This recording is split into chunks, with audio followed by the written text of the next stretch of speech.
And you said that reggae music is seen by the authorities in Jamaica as the pulse of the nation. Mm-hmm. To what extent do authorities intervene with music? To what extent they allow it to take one form or another? And do they exercise censorship in Jamaica, or of course they exercise censorship in Jamaica. For instance, for years I've been recording since 1979, and my records are hardly played on the radio in Jamaica. And disc jockeys will come up to me and they'll say, "Oku, that's a good one," but my program manager say, "You can't play that, early in the morning." I can remember when let me speak about something very recent, Dread Times. I released Dread Times, and the public love Dread Times. You know, when people selling on the street would sing and say, "Yes, Oku Casa live in Gans Eye, we have to be shopping with our eye," right? And there were several disc jockeys when it just came up, they were playing it regular. And then all of a sudden, you couldn't hear it unless you listen at midnight or after midnight, right? And these disc jockeys would see me in the streets and they'd stop and they'd say, "Oku, can't play any better." The program manager is saying, "Can't play Dread Times at 6 in the morning when people are going to work," you know? And it's an indirect censorship, right? Not directly, it's an indirect censorship. Let me speak now on what the politicians do with reggae. In their election campaign, they use reggae a lot. For instance, let's start 1970. Michael Manley had a bandwagon with musicians and went all around Jamaica. And there was a popular song called Joshua, right? It was used. Siaga did the same thing. You know, whenever they are having political campaign, they get musicians who are affiliated to them on a partisan political basis, because most singers are from the ghetto areas, either in Trench Town or depressed areas. And these politicians call upon these musicians. It's a known fact. Several musicians in 1970, musicians had to leave Jamaica and go to Miami to live because they feared for their life, because they were singing against one party. And then in 1980, when there was a change of government, you know, we had musicians who had to also leave. You know, so the politicians also they not only realize the power of the musicians, they also utilize them. Right. We know about the assassination attempt on the life of Bob Marley, yes. Also the tragic death of Michael Smith. They were all actions that were actually initiated by the political figures. There were political. On Marley, it was a political attempt. On Mike, it was a political murder. Although it wasn't probably directly, but it was the catalyst of it was political. You know, was political. And as I've said before, many singers have had to leave Jamaica in fear of their lives because they sing a particular song. I can remember Bunny Wailer in 1979 singing Botheration.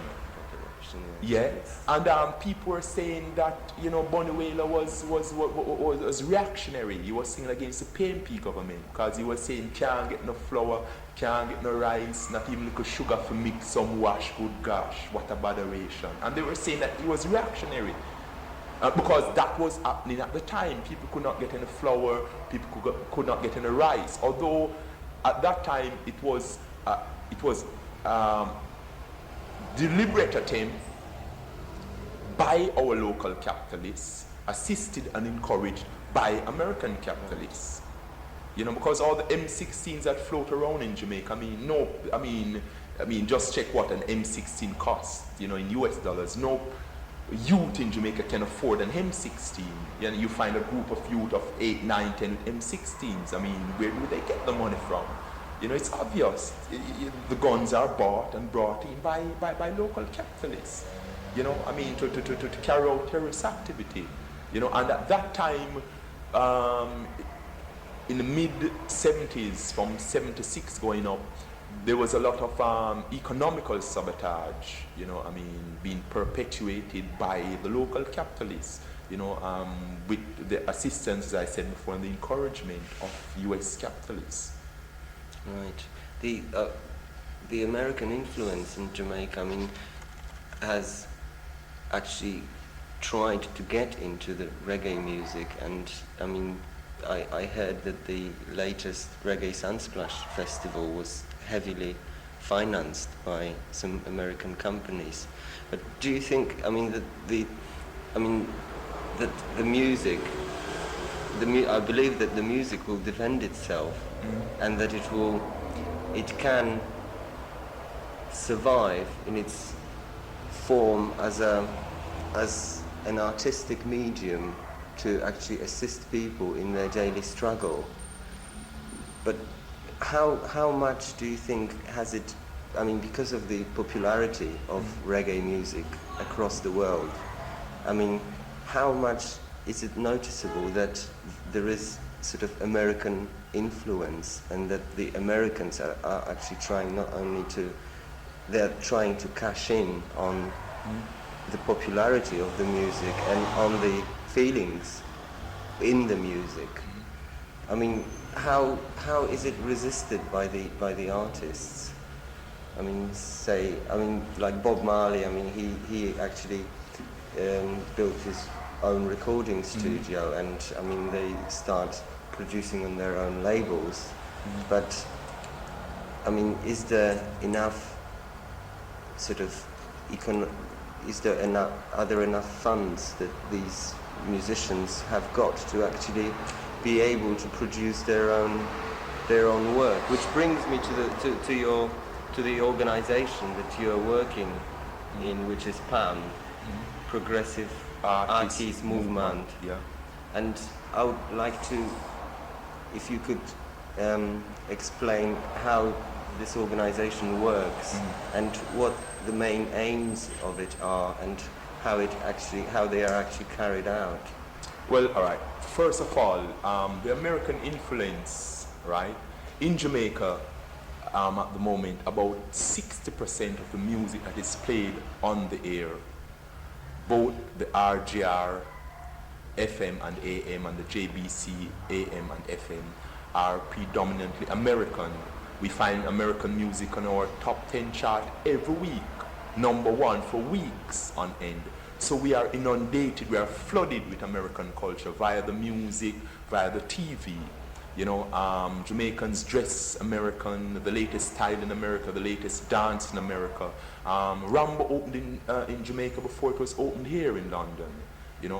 So we are constantly fed, this American culture, which is saturated with propaganda, right? And in the music, what is happening is that major companies, which on a large scale are American, refuse to sign progressive reggae artists with message, So in a way, what is happening is that there is a sort of unofficial boycott on producing Jamaican artists, reggae artists. So you find that not many Jamaican artists are signed to big companies. Henceforth, the limited availability of their work, for instance, you find only a few: Bob Marley, Peter Tosh, Third World, Dennis Brown, and a few others. Not even Peter Tosh. Peter Tosh is not signed to any major company. So this is one way. It's not a matter of like infiltrating and influencing the music. It's a matter of preventing the music from being produced and being distributed. The financial situation in Jamaica among the artists is very, very, very, very bad. There isn't a lot of money. The studio time is very expensive. The material, the tapes and all that is very, very expensive in Jamaica. Henceforth, the artist who is thinking progressive finds it very difficult to produce his own work. the Americans they're cashing in a lot, because we see where a number of American superstars have used our reggae rhythm, and we have seen what has happened to jazz. You know, I mean, we see where jazz has been infiltrated, and the greats of jazz, you know, the black people who were the innovators of jazz, have almost been forgotten. It is very difficult as an independent artist, like myself. In 1979, after I'd left prison, I went to the Cultural Training Center at the Jamaica School of Drama to study theater arts, and I spent 2 years there. But I wasn't really getting anywhere, because it was the same classroom situation, the same conventional thing. And when I looked around, there wasn't any medium for myself as a progressive artist and other progressive artists. You know, no one wanted to produce a poet or anything like that. So in 1979, along with my wife, we started a company, Progressive Artists Movement Limited, which is dedicated to the upliftment of Jamaican art, to provide facilities for progressive artists. And we literally finance all our projects, all my recordings to date. From my very first recording to my debut album was produced exclusively by Pam. It's a very long and painful and frustrating road, you know, I mean, that we are treading on. But then it's rewarding, and I like it, I love it, as a matter of fact, because I speak about self-reliance, and I say to people, get up and stand up and defend your rights. And I believe that words without works is naught, is zero. Words with works, that's what counts. So I speak about self-reliance, I speak about independence, I speak about people asserting themselves, you know, and what better way to demonstrate what I'm speaking about than actually manifesting what I'm speaking about. So choosing this road as an independent artist, having an independent company, was deliberate, right? It wasn't merely out of necessity, because a lot of people, you know, wanted to produce me, but they wanted to put me on some rhythm that was done already, you know, and you know, all sorts of things. But then my work, I respect my work, you know, and henceforth I approach it with a certain amount of integrity.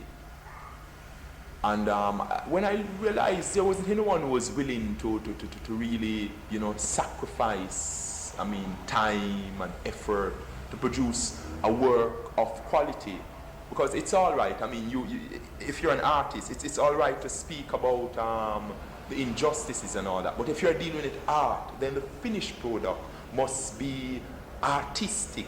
It must be an excellent piece of work. Henceforth, I mean, I would defeat my aim. I'd spend days, weeks writing a piece of poem, very simple, but you know, the artistic nuances, you know, and all of that. And then I would put on some rhythm which wasn't properly arranged and all that, you know. So I decided to do my own work. There are a lot of independent producers in Jamaica, young independent artists who are trying to produce their work, but the road is very long. As I said before, the major companies refuse to take our work to distribute it, and it's very difficult, because we have got a very small market in Jamaica. It's very expensive to leave Jamaica to come to this country or to go to the United States. So it's a very, very hard road. You know, I find it very, you know, I mean, hard. But then the struggle in general is a very hard one. Your wife Oduka actually does perform.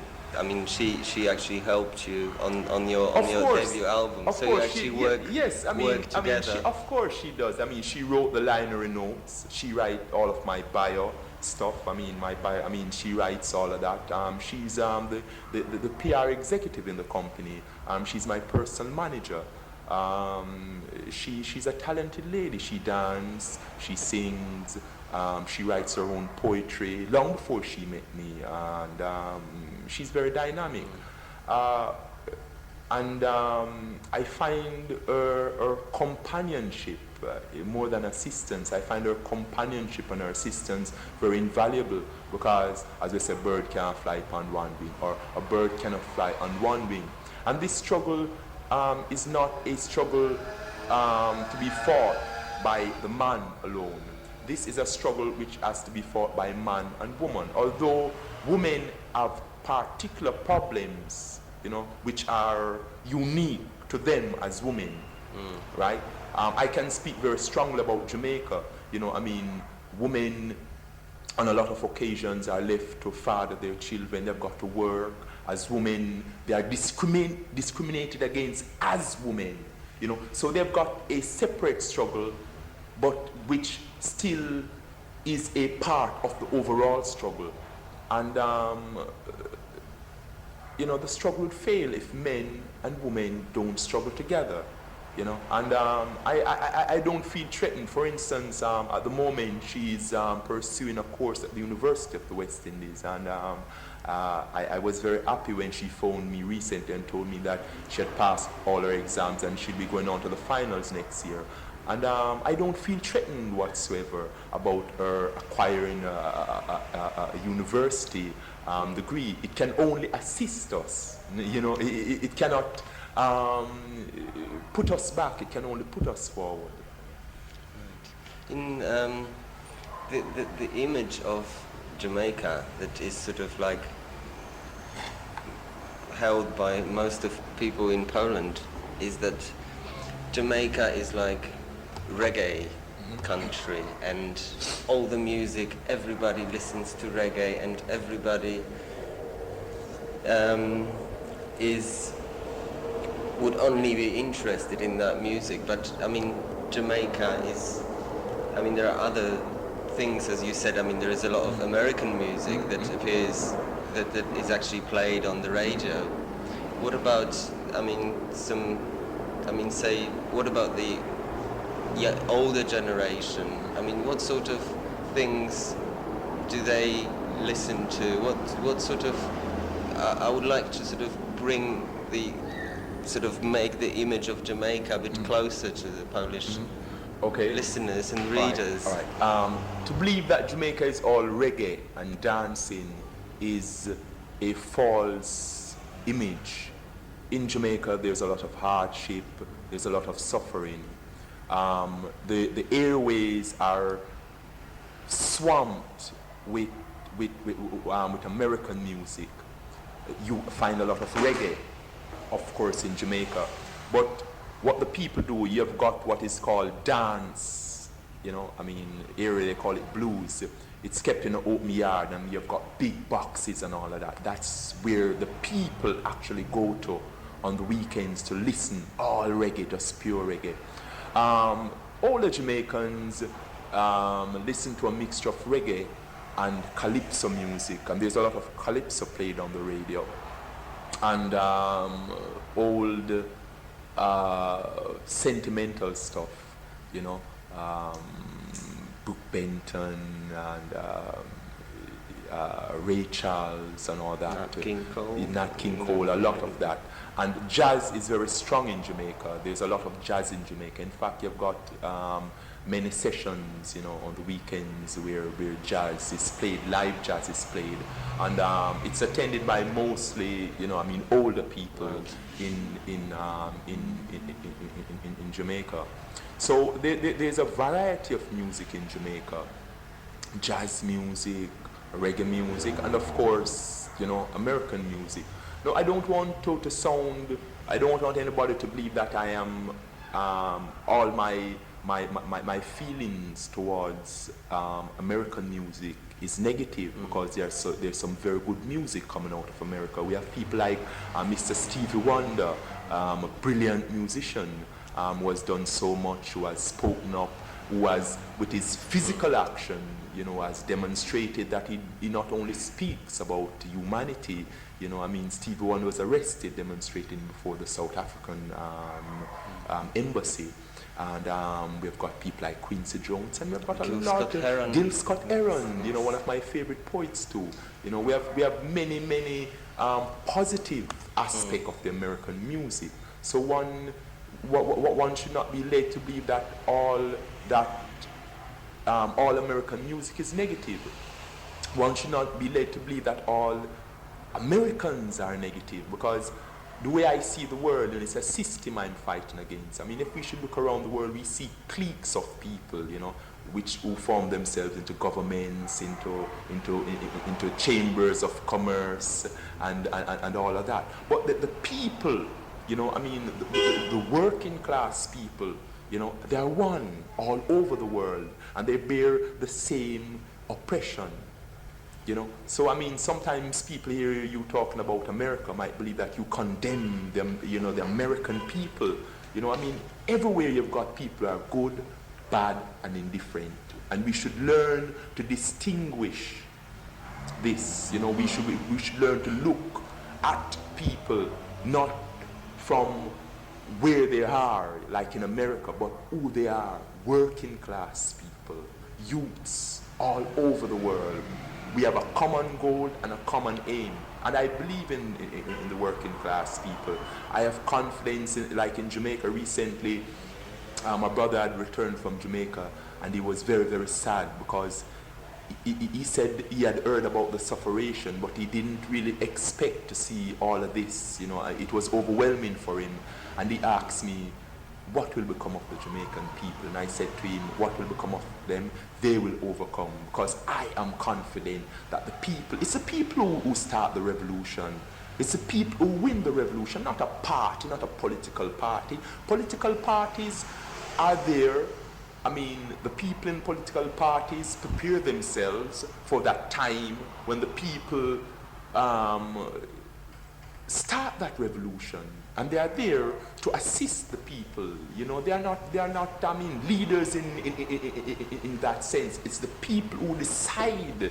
It's the people who create the revolution and the people who win the revolution. And I believe in the people. I believe in mass insurrection. I believe that when the time comes, when the conditions is as such that the people cannot take it anymore, when it is necessary for them to band themselves together, to unite, they will. And history has shown us the oppressive force from time to time, because of the might of arms, have been able to crush the people's rebellion from time to time. But history has shown us that the people will prevail. They must.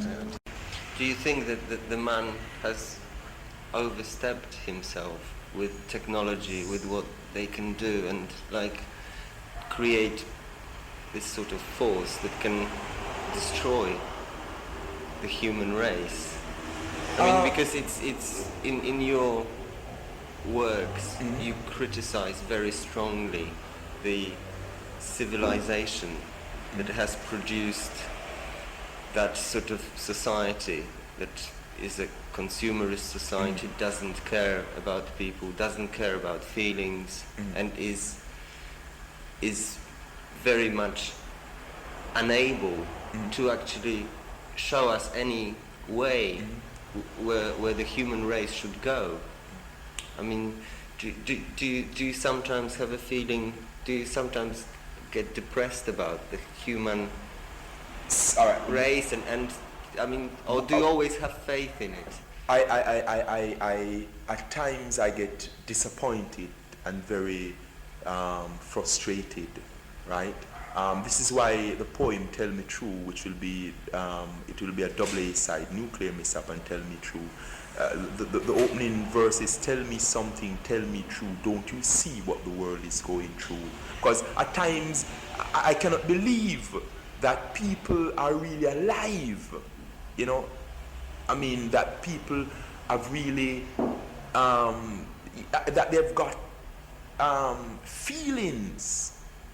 Because when I look around, and I see what is taking place, and there's no reaction to what is taking place, at times I feel down. But these moments are few. Re-technology, I become very angry when I see technology used not to enhance the living conditions of man. I get very, very angry when I see them taking like 10 million to repair a satellite when millions are dying in Ethiopia. I get very, very angry. I get angry when I see a lot of research going into biological warfare and creating weapons of destruction, when this energy should be used to harness the power of the sea to make sure that the machines that we create don't pollute the air, don't destroy our waters, our plant life, our animal life, or us as human beings. I get very, very hungry. Technology can be positive and should be positive. I believe initially when man started to create new machines and all of this, his intention was to create these machines to assist, man coping better with this world, But then when I see technology being misused, I'm very, very hungry. But it's not that I'm against technology. I'm against what the people who control these technology do with them. Because machines don't operate by themselves. They don't create themselves. Men create machines, and technology should be at our disposal. It should benefit us, not destroy us. So technology in itself, I see technology as positive. If through technology you can grow 10 times the amount of food, grow it, because that's where it is, and that's what I'm defending. Not to use technology to. I'm not saying you shouldn't, explore outer space, but where is your priority? This is my concern.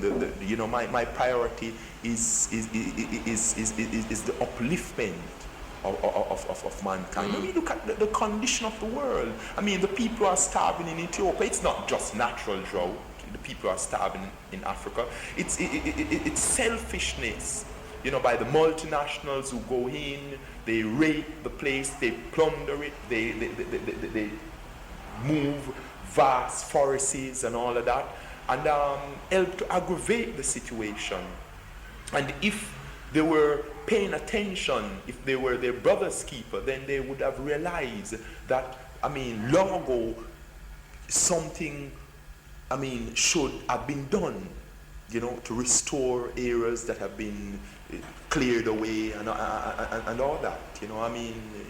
It's appalling, it's sickening. What is taking place. We find in India, look at a fertile place like India. We see, the British Empire was built from slavery and colonialism. Where's the industry in Britain to give it all of these riches? When we look at Africa landmass literally covers about 20 or more % of the Earth's surface. It's one of the richest continent, in the world. And yet still look at the poverty. We see multinationals literally robbing, because they take the product at a very, the raw product at a very low price. And then they process it and then they sell it back at an enormous price, And this is done intentionally. And I cannot support that. I cannot support the attitudes of the multinationals. I cannot support the system of capitalism, which has proven that they don't have the concern for humanity. It's just for vanity. And I'm against that totally, and I will always be against that until, I leave this earth.